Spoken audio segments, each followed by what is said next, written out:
बाख्राकोट कार्यक्षेत्र दुर्पिनको बासेरा जितेको ठाउँ रे यो यही हो त आज नेपाली जनताको यो भिडलाई कसैले देखेर टिकिन सकिँदैन त्यसैले अब आमूल परिवर्तनको लागि राजाभन्दा विकल्प छैन यो अब यहाँ काभ्रेमा पनि आज यसरी यो ठुलो सङ्ख्याको रूपमा आज काभ्रे नै उठेको छ दुर्ग उठेको छ आज लाखौँ को सङ्ख्यामा उठेर जुन हजारौँ जनताहरूले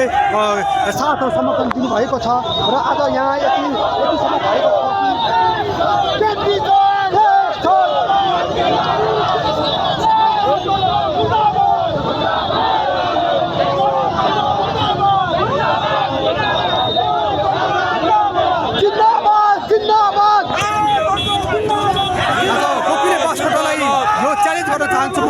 र आज गोकुल बास्कोटा आफ्नो जिल्लामा देखिस् होला तैँले यो सागर देखिस् होला र यो सागरबाट थाहा भयो होला नेपाली जनताको आज उठेको छ देख्यो होला यो एउटा जनसागर हो यो जनसागर कसैले ठेकेर चल्न सक्दैन किनभने यो सानो सागर उठेको छैन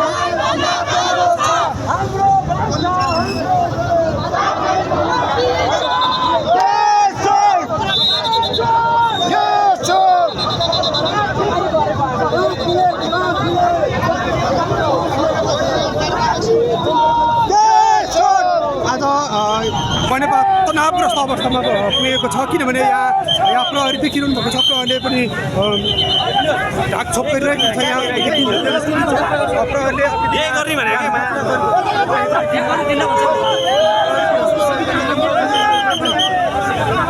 अब यहाँ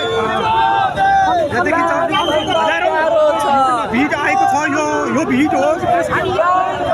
प्रहरी प्रशासनले पनि हामीलाई धरपकड गरेर दिइरहेको छ